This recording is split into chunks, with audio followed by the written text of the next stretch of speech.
ছোট পর্দায় দীর্ঘদিন ধরেই সুনামের সঙ্গে অভিনয় করছেন অভিনেত্রী সাদিয়া তানজিল।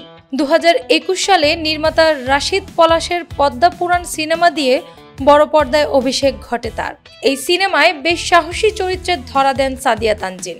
একজন মাদক ব্যবসায়ীর স্ত্রীর ভূমিকায় অভিনয় করেন তিনি, যেখানে স্বামীর অপরাধ জগৎ একটা সময় নিজেই সামলাতে শুরু করেন। এই চরিত্রে অভিনয় করতে গিয়ে বেশ সাহসী কিছু কর্মকাণ্ড ও দৃশ্যে অভিনয় করতে দেখা গেছে সাদিয়াকে, যা নিয়ে সম্প্রতি গণমাধ্যমে এক সাক্ষাৎকারে মুখ খুলেছেন তিনি।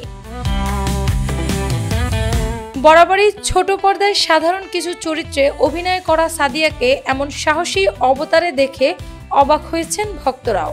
অভিনেত্রী জানালেন, ভিন্ন মাত্রায় কাজ করতে পছন্দ করেন বলেই এই চরিত্রটি বেছে নিয়েছিলেন তিনি। শুধু তাই নয়, এই চরিত্রে অভিনয় সম্পূর্ণ ক্রেডিট দিয়েছেন স্বামীকে। অভিনেত্রীর কথায়, আমি সব সময় একটু ভিন্ন মাত্রার কাজ করতে ভালোবাসি, তবে এমন সাহসী চরিত্রে কাজ করার পেছনে সম্পূর্ণ ক্রেডিট আমার স্বামীর। সাদিয়া বলেন, সাধারণত দর্শকরা স্ক্রিনে আমাদের যেমন দেখেন, মনের মধ্যে তেমনই একটা ক্যানভাস তৈরি করে ফেলেন। শাবানা ম্যাডামকে যেমন কখনোই বোল্ড কোনো চরিত্রে মেনে নিতে পারবেন না, আবার রিনা খানকে নেতিবাচক কোনো চরিত্রের বাইরেও দেখলেও গ্রহণ করতে পারবেন না।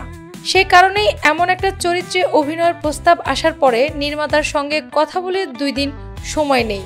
আমি চেয়েছিলাম কাজটা করব না, কিন্তু গল্পটা পছন্দ হয়েছিল।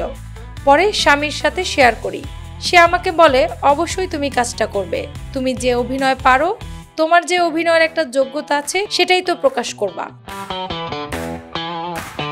সাদিয়া বলেন, সিনেমায় আমার চরিত্র ছিল আমার স্বামী সেখানকার মাদক ব্যবসায়ী। একটা সময় সে প্যারালাইজড হয়ে যায়, ফলে পুরো ব্যবসা আমার হাতে চলে আসে, আর ব্যবসা সামলে রাখতে সেখানকার ওসিকে হাতে রাখতে হয়, যার সঙ্গে সবকিছুই করতে হয়। বলা যায় খুবই বোল্ড চরিত্র ছিল এটি। এমন একটা চরিত্রে অভিনয়ের পর সাদিয়া ভেবেছিলেন দর্শকরা হয়তো নেতিবাচকভাবেই গ্রহণ করবে, কিন্তু অভিনেত্রী জানালেন তেমনটা ঘটেনি, উল্টো সকলেই তার অভিনয়ের প্রশংসা করেছেন।